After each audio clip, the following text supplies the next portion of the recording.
Hello and welcome to the Andy Burnham Factor, where I want to talk about Andy Burnham and his chances of becoming our next Prime Minister. Will Andy Burnham be our next Prime Minister? My name is Alex McNeice. This is Alex McNeice on Politics. Absolutely wonderful to have you here. I hope you're having a wonderful day. But first of all, let's have a little bit of history.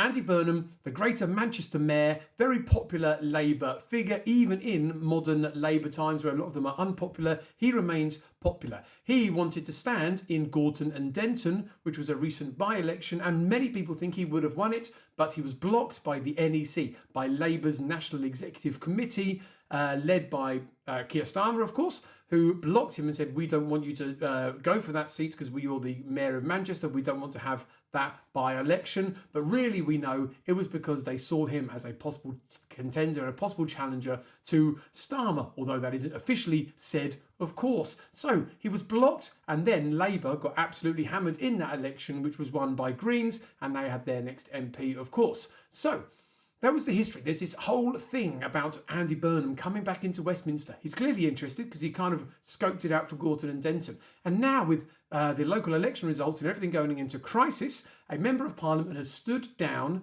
to allow Andy Burnham to have a by-election and stand for Parliament. So that is where we are. So where is he standing and can he win? He is going to stand in Makerfield. Makerfield, just near on the outskirts of Greater Manchester, near Wigan. And currently, officially, there is a 5,000 Labour majority. But if you look at the swings from the recent elections, and if you look at the polling on what would happen if an election happened now in Makerfield, there is possibly even up to a 7,000 Reform majority. Is Andy Burnham good enough, popular enough in that part of the country to come in and stop that swing to Reform in just that one constituency and say, I am Andy Burnham, you believe in me, you trust in me, you see the work I've done in Greater Manchester, stay with Labour. And also, what power it gives the people of Makerfield. In a way, you could even claim the people of Makerfield are choosing our next Prime Minister for us. Because if Andy Burnham wins in Makerfield, goes to Westminster, mounts a challenge on Keir Starmer, I think he's got a really good chance of being the next Prime Minister. The people of Makerfield, you have a choice here. You have the ability to say, no, we're sticking with Reform, which is where we've kind of like been going more recently, and we're going to, go with the trend nationally. Or, you know what? We are going to trust Andy Burnham, who we would have voted for 5 years ago locally, and see if he can make a difference in Westminster and not just as the Mayor of Greater Manchester. But it is a massive swing. The whole 5,000 Labour majority currently isn't really a thing because that's not where politics is right now. So the big question is, can he win in Makerfield? But then it leads me on to, I think, a much more interesting second question. If he wins, does it prove he can beat Reform? This is super interesting. The whole point of Labour at the moment isn't necessarily to govern. It doesn't feel like they're trying to govern. It feels like they're trying to beat Reform. They can't figure out how to do it. They're moving towards Reform to try and be a bit more righted and not have people go over to Reform, but that's leaving a big hole on the left. They're losing votes to Reform because people are wanting that and frustrated in that direction, but they're also losing many votes to the Greens because they're leaving a massive left argument open, and they're kind of like deserting it slightly because they believe that they need to beat Reform by playing Reform's game instead of doing the opposite of Reform and doing what traditional Labour should and would have been doing in previous years, which is some of the stuff that the Greens and certainly the Liberal Democrats as well have kind of taken up. But if Andy Burnham can go to Makerfield and he can win in Makerfield, he will say, I have the policies that people will believe in that can defeat Reform.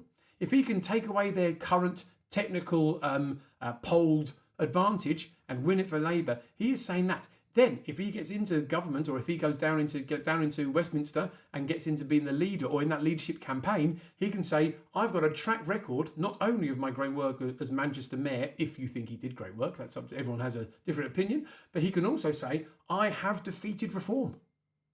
I have defeated Reform in that by-election that the poll said I wouldn't win. I will do that nationally.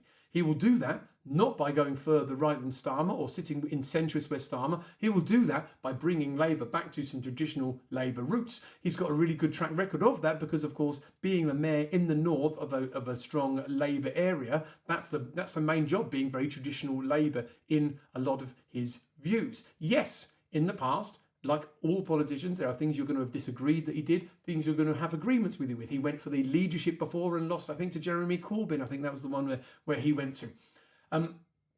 No one is perfect in these politicians' worlds. They've all made various votes and done various things, and I get that. But at the moment, I think he's a very different politician than he was back then due to his time as the mayor. So I think we're into a bit of a new world. If he can defeat in Makerfield, if he can win in Makerfield and defeat Reform, and goes down to government, I think he's got an excellent chance of being the next leader of the Labour Party and being the next Prime Minister. So what do we make of it? Do we want another Prime Minister? Are Labour just doing what everyone else has always done? The Tories have certainly done for the last few years and changed leadership all the time. Is it needed? I think at the moment, I don't think it's avoidable because of the way they've gone, because of where West Streeting's gone, because of where Angela Rayner's gone. I think it's almost unavoidable that there won't be a contest. Will they have time to wait for Andy Burnham? Because it's got to be a 6 to 8 week by-election before he's even down there. Then he's got to get the MPs. Then he's got to mount his challenge.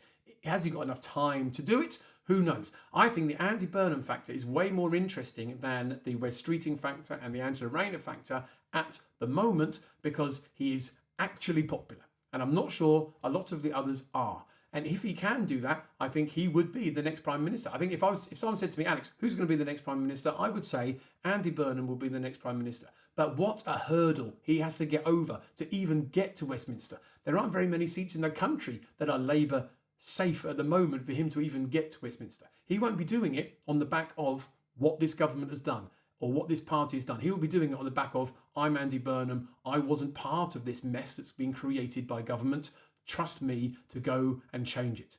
And if they can get that message across and it can win in Makerfield, I believe it can win in the Labour Party. And then who knows what the next 3 years will do. His job will be to defeat Reform in a much more traditional Labour sense than is currently going on. I think it's really interesting. I'm very much looking forward to seeing how it all pans out. Please do like, subscribe, follow, and more than anything, comment and say what you think is going to happen. What is your opinion on the Andy Burnham factor? Do you think it's a good idea? Do you think it's a bad idea? Personally, I think it's probably a bad idea to change leader in general, but now they're at a point where it's unavoidable. Do you think he is the right person, or do you think someone else should be coming into that role? Thank you so much for listening. My name is Alex McNeice. This is Alex McNeice on Politics. Have a wonderful, glorious and beautiful day. Thank you.